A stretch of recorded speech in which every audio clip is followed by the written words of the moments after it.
పాకిస్తాన్ కొడుకులు ఒక అమ్మకి అబ్బకి కనుక పుట్టుంటే మా ఎదురుగుండా వచ్చి యుద్ధం చేయమని చెప్పండి. 5 గంటలు, 5 గంటలు. మంగళవారం రోజున మధ్యాహ్నం 2:45 ఆ సమయంలో 40కి పైగా టూరిస్టులు విజిట్ చేశారు. ఆ ప్లేస్ని మినీ స్విట్జర్లాండ్ అని పిలుస్తారు. అక్కడ చాలా సినిమాలకు షూటింగ్స్, ఫారెస్ట్ స్పాట్ చాలామంది వెళ్తుంటారు. కొంతమంది పాకిస్తాన్ టెర్రరిస్టు వాళ్ళతో కలిసిపోయి దారుణంగా గన్ పెట్టి షూట్ చేశారు. కేవలం హిందువులను మాత్రమే టార్గెట్ చేసి 28 పైగా హిందువులను కాల్చి చంపేశారు. అందులో రీసెంట్గా పెళ్ళైన వారు ఎవరిని చిన్న పిల్లవాడిని కూడా వదిలిపెట్టలేదు. కాళ్ళు పట్టుకున్నా కనకరించలేదు. 2 ఏళ్ల చిన్నారి ఉందని తనను వదిలేయమని కాళ్ళు పట్టుకున్న వేడుకున్న ఉగ్రవాదులు కనకరించకుండా ఒక వ్యక్తిని అయితే కాల్చి చంపారు. తన భర్తను చంపడంతో ఓ మహిళ తనను కూడా చంపాలని టెర్రరిస్టును వేడుకోగా వెళ్ళి మీ మోదీకి చెప్పుకోపో అంటూ హుంకరించారు. జమ్మూ కాశ్మీర్లోని పహల్గామ్లోని బైన్సరీ వ్యాలీలో టూరిస్టులపై ఉగ్రవాదులు క్రూరత్వాన్ని ప్రదర్శించారు. ఐడి కార్డ్స్ను చెక్ చేయడంతో పాటు మగవారి ప్యాంటు కూడా విప్పించి మరీ మతాన్ని తెలుసుకున్నారు. వారితో కల్మా ఇస్లాంపై విశ్వాన్ని చాటే ప్రమాణాలు కూడా చదివించారు. ఆ తర్వాత ముస్లింలు కాని వారిని దారుణంగా చంపేశారు. కళ్ళ ముందే తన భర్తనైతే కోల్పోయింది. అయితే దక్షిణ కాశ్మీర్లోని పహల్గామ్లో ఒకప్పుడు పర్యాటకులతో కలకల్లాడే ప్రశాంత లోయ ఒక్కసారి బీభత్సవానికి దృశ్యానికి సాక్ష్యంగా నిలిచింది.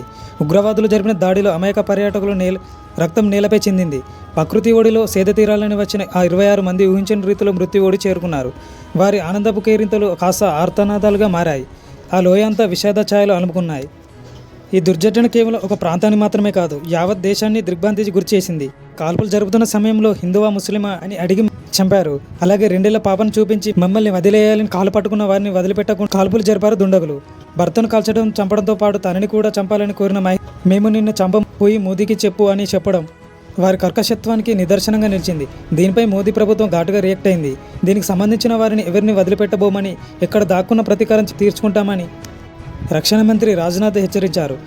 అయితే ఈ క్రమంలోనే ప్రధాని మోదీ గారు 2 రోజులు సౌదీ అరేబియాకు పర్యటన మధ్యలో రద్దు చేసుకున్నారు. కాశ్మీర్లో ఉగ్రదాడి నేపథ్యంలో ఉదయం 5 గంటల మరీ చేరుకున్నారు.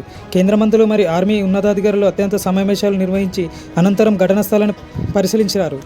అయితే ఉగ్రవాదులకైతే మోదీ స్ట్రాంగ్ వార్నింగ్ అయితే ఇచ్చారు. పహల్గామ్లోని నరమేధం సృష్టించిన ఉగ్రవాదులకు ప్రధాని మోదీ గారు తీవ్ర హెచ్చరికను జారీ చేశారు. అమాయకులైన ప్రజలను అతి కిరాతకంగా చంపేశారు. ఈ దుర్మార్గులైన దాడులపై తెగబడ్డ వారిని ఎక్కడునో తీసుకువచ్చి మట్టిలో కలిపేసే సమయం వచ్చింది. ఉగ్రవాదులు కలలో కూడా ఊహించిన విధంగా వారిని శిక్షిస్తాం. దాడులకు పాల్పడిన వారు భారీ మూల్యం చెల్లించుకుంటారని బీహార్ సభలో మోదీ గారు హెచ్చరించారు. అయితే జమ్మూ కాశ్మీర్లోని అనంతనాగ్ జిల్లాలోని పహల్గామ్లో ఉగ్రవాదుల కాల్పులో త్రుటిలో తప్పించుకున్న కొందరు అక్కడ పరిస్థితి చూసి భయంతో వణికిపోయారు.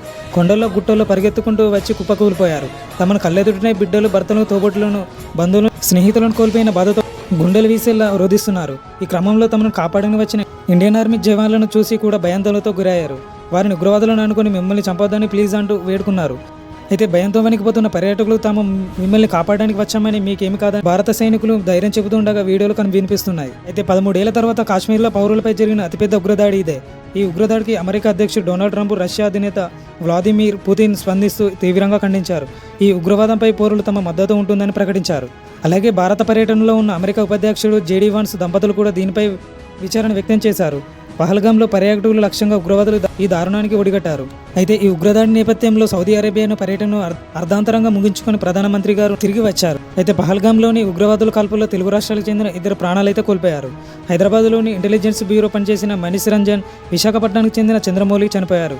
అయితే ప్రాణభయంతో పారిపోతున్న చంద్రమౌళిని ముష్కరులు కాల్పులు జరిపి చంపేశారు. అయితే కాశ్మీర్లోని పహల్గామ్లోని హనుమూన్కి వచ్చిన పెళ్లైన 5 రోజులకే నవవధులు తన భర్తనైతే కోల్పోయింది. ఈ ఘటనలో ఇప్పటి వరకు 28 మంది పైగా ప్రాణాలైతే కోల్పోగా మరో 20 మంది పైగా గాయపడ్డారు.